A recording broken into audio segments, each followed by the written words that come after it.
Hello viewers. ਅੱਜ ਅਸੀਂ next topic ਜਿਹੜਾ ਸ਼ੁਰੂ ਕਰਨ ਜਾ ਰਹੇ ਹਾਂ +1 class MOP chapter number 7 last topic ਹੈ ਉਹਦਾ automation and offices chapter the factor influencing choice of office machine.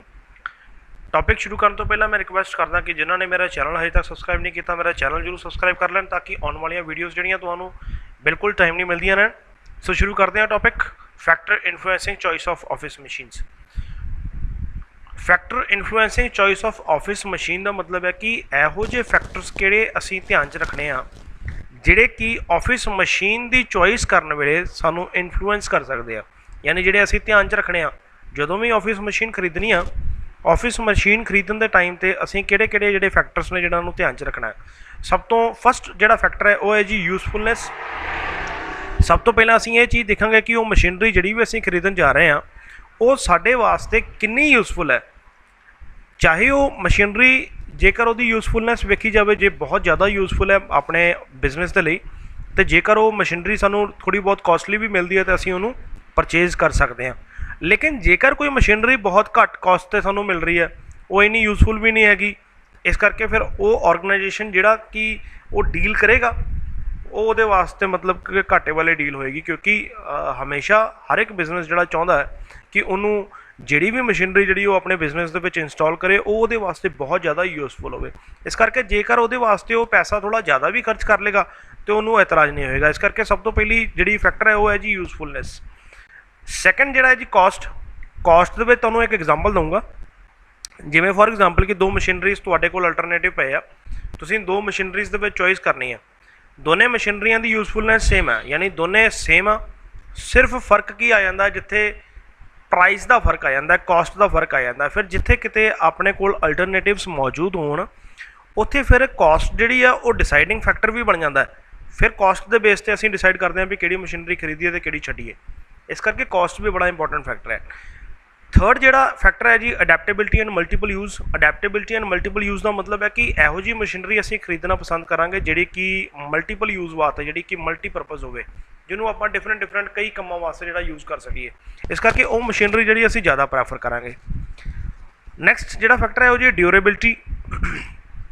ਡਿਊਰੇਬਿਲਿਟੀ ਦਾ ਮਤਲਬ ਹੈ ਇਹੋ ਜਿਹੀ ਮਸ਼ੀਨ ਅਸੀਂ ਪ੍ਰੈਫਰ ਕਰਾਂਗੇ ਜਿਹੜੀ ਮਸ਼ੀਨ ਡਿਊਰੇਬਲ ਹੋਵੇ, ਜ਼ਿਆਦਾ ਲੰਬੇ ਸਮੇਂ ਤੱਕ ਕੰਮ ਕਰ ਸਕੇ, ਸਟਰੋਂਗ ਹੋਵੇ, ਜਿਹਨੂੰ ਡਿਫਰੈਂਟ ਕੰਡੀਸ਼ਨਸ ਦੇ ਵਿੱਚ ਜਿਹੜਾ ਡਿਫਰੈਂਟ ਪੀਪਲਸ ਜਿਹੜੇ ਆ ਜ਼ਿਆਦਾ ਲੰਬੇ ਸਮੇਂ ਤੱਕ ਚਲਾ ਸਕਣ। ਡਿਊਰੇਬਿਲਿਟੀ ਜਿਹੜੀ ਬਹੁਤ ਜ਼ਰੂਰੀ ਹੋ ਜਾਂਦੀ ਹੈ ਕਿਉਂਕਿ ਜਿਹੜੀ ਮਸ਼ੀਨਰੀ ਜਿੰਨੀ ਜ਼ਿਆਦਾ ਡਿਊਰੇਬਲ ਹੋਊਗੀ, ਸਟਰੋਂਗ ਹੋਊਗੀ, ਉਹ ਮਸ਼ੀਨਰੀ ਓਨੀ ਹੀ ਜ਼ਿਆਦਾ ਪਰਚੇਜ਼ ਵਾਸਤੇ ਕੰਸੀਡਰ ਕੀਤੀ ਜਾਊਗੀ। Next point, fifth point portability. Portability ਦਾ ਮਤਲਬ ਹੈ ਕਿ ਜਦੋਂ ਮਸ਼ੀਨ ਖਰੀਦਣ ਤੋਂ ਪਹਿਲਾਂ ਅਸੀਂ ਇਹ ਵੀ ਚੀਜ਼ ਧਿਆਨ 'ਚ ਰੱਖਣੀ ਹੈ ਕਿ ਜਿਹੜੀ ਮਸ਼ੀਨ ਜਿੰਨੀ ਜ਼ਿਆਦਾ ਕੰਪੈਕਟ ਹੋਊਗੀ, ਕੰਪੈਕਟ ਦਾ ਮਤਲਬ ਹੈ ਜਿੰਨੀ ਜ਼ਿਆਦਾ ਛੋਟੀ ਹੋਊਗੀ ਉਹਨੂੰ ਪੋਰਟ ਕਰਨਾ ਓਨਾ ਹੀ ਆਸਾਨ ਹੋਊਗਾ। ਜੇਕਰ ਕਿਸੇ ਮਸ਼ੀਨ ਨੂੰ ਇੱਕ ਜਗ੍ਹਾ ਤੋਂ ਦੂਸਰੀ ਜਗ੍ਹਾ ਤੱਕ ਪੋਰਟ ਕਰਨਾ ਹੋਵੇ, ਮੂਵ ਕਰਨਾ ਹੋਵੇ, ਅਤੇ ਉਹ ਓਨੀ ਆਸਾਨੀ ਦੇ ਨਾਲ ਜਿਹੜੀ ਮੂਵ ਹੋ ਸਕਦੀ ਹੈ ਜਿਹੜੀ ਜਿੰਨੀ ਜ਼ਿਆਦਾ ਕੰਪੈਕਟ ਹੋਊਗੀ। ਇਸ ਕਰਕੇ ਜੇਕਰ ਮਸ਼ੀਨ ਬਹੁਤ ਕੰਪੈਕਟ ਹੈ, ਛੋਟੇ ਡਿਜ਼ਾਈਨ ਦੀ ਹੈ, ਉਹ ਟਾਈਮ ਵੀ ਬਚਾਏਗੀ, ਉਹ ਐਨਰਜੀ ਵੀ ਬਚਾਏਗੀ। ਇਸ ਕਰਕੇ ਉਹ ਮਸ਼ੀਨ ਜਿਹੜੀ ਆ ਕੰਪਨੀਜ਼ ਜ਼ਿਆਦਾ ਪਸੰਦ ਕਰਦੇ ਆ ਜਿਹੜੀਆਂ ਬੜੀ ਆਸਾਨੀ ਦੇ ਨਾਲ ਪੋਰਟ ਹੋ ਸਕਣ, ਮੂਵ ਹੋ ਸਕਣ। ਨੈਕਸਟ ਪੁਆਇੰਟ ਹੈ ਜੀ ਸਰਵਿਸ। ਅਗਲਾ ਜਿਹੜਾ ਅਸੀਂ ਫੈਕਟਰ ਧਿਆਨ 'ਚ ਰੱਖਣਾ ਉਹ ਰੱਖਣਾ ਹੈ ਸਰਵਿਸ ਦਾ। ਕਿਉਂਕਿ ਮਸ਼ੀਨਸ ਜਦੋਂ ਚੱਲਦੀਆਂ ਨੇ ਇਹਨਾਂ ਦੀ ਰਿਪੇਅਰ, ਇਹਨਾਂ ਦੀ ਮੇਨਟੇਨੈਂਸ ਇਹ ਨਹੀਂ ਪਤਾ ਕਦੋਂ ਕਰਵਾਉਣੀ ਪੈਂਦੀ ਹੈ। ਕਹਿਣ ਦਾ ਮਤਲਬ ਕਿ ਟਾਈਮ ਟੂ ਟਾਈਮ ਸਾਨੂੰ ਜਿਹੜੀ ਮੇਨਟੇਨੈਂਸ ਵੀ ਕਰਵਾਉਣੀ ਪਏਗੀ, ਰਿਪੇਅਰ ਵੀ ਕਰਵਾਉਣੀ ਪਏਗੀ।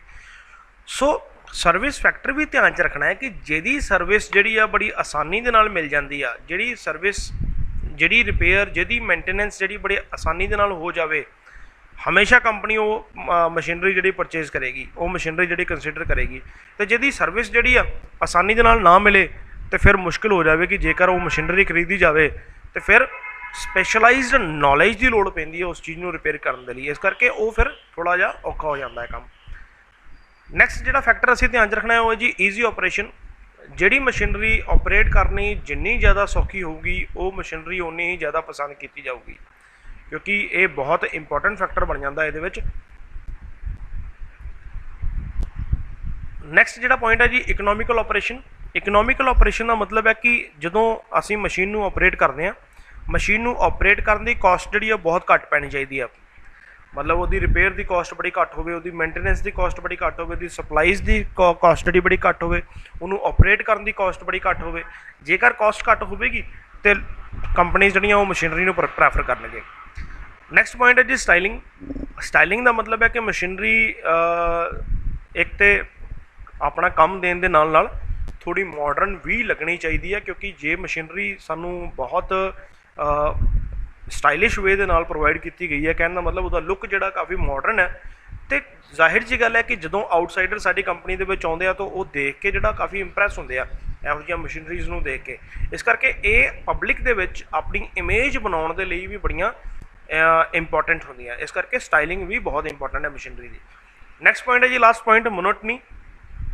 ਮੋਨੋਟਨੀ ਦਾ ਮਤਲਬ ਹੈ ਕਿ ਕਈ ਇਹੋ ਜਿਹੇ ਕੰਮ ਹੁੰਦੇ ਆ ਕੰਪਨੀ ਦੇ ਵਿੱਚ ਜਿਹੜੇ ਰੈਪੀਟੇਟਿਵ ਨੇਚਰ ਦੇ ਹੁੰਦੇ ਆ, ਜਿਨ੍ਹਾਂ ਨੂੰ ਬਾਰ-ਬਾਰ ਰਿਪੀਟ ਕਰਨਾ ਪੈਂਦਾ ਹੈ ਜਿਹੜੇ ਕੰਮਾਂ ਨੂੰ ਐਮਪਲੋਈਜ਼ ਦੇ ਦੁਆਰਾ। ਇਸ ਕਰਕੇ ਜੇਕਰ ਕੋਈ ਇਹੋ ਜਿਹੀ ਮਸ਼ੀਨਰੀ ਜਿਹੜੀ ਕਿ ਰੈਪੀਟੇਟਿਵ ਨੇਚਰ ਦਾ ਕੰਮ ਜਿਹੜਾ ਬਾਰ-ਬਾਰ ਕਰ ਸਕੇ, ਉਹ ਮਸ਼ੀਨਰੀ ਜਿਹੜੀ ਹੈ ਕੰਪਨੀ ਦੇ ਵਿੱਚ ਜ਼ਿਆਦਾ ਮਤਲਬ ਪਰਚੇਸ ਕੀਤੀ ਜਾਂਦੀ ਹੈ। ਕਿਉਂਕਿ ਜੇਕਰ ਹਿਊਮਨ ਬੀਇੰਗਸ ਦੀ ਗੱਲ ਕਰੀਏ ਤਾਂ ਅਸੀਂ ਵੀ ਜੇਕਰ ਰੋਜ਼ਾਨਾ ਇੱਕੋ ਤਰ੍ਹਾਂ ਦਾ ਕੰਮ ਕਰਾਂਗੇ ਤਾਂ ਅਸੀਂ ਬੋਰ ਮਹਿਸੂਸ ਕਰਾਂਗੇ, ਮੋਨੋਟੋਨਸ ਮਹਿਸੂਸ ਕਰਾਂਗੇ। ਇਸ ਕਰਕੇ ਮਸ਼ੀਨਰੀ ਦੇ ਵਿੱਚ ਇਹ ਪ੍ਰੋਬਲਮ ਨਹੀਂ ਆਉਂਦੀ।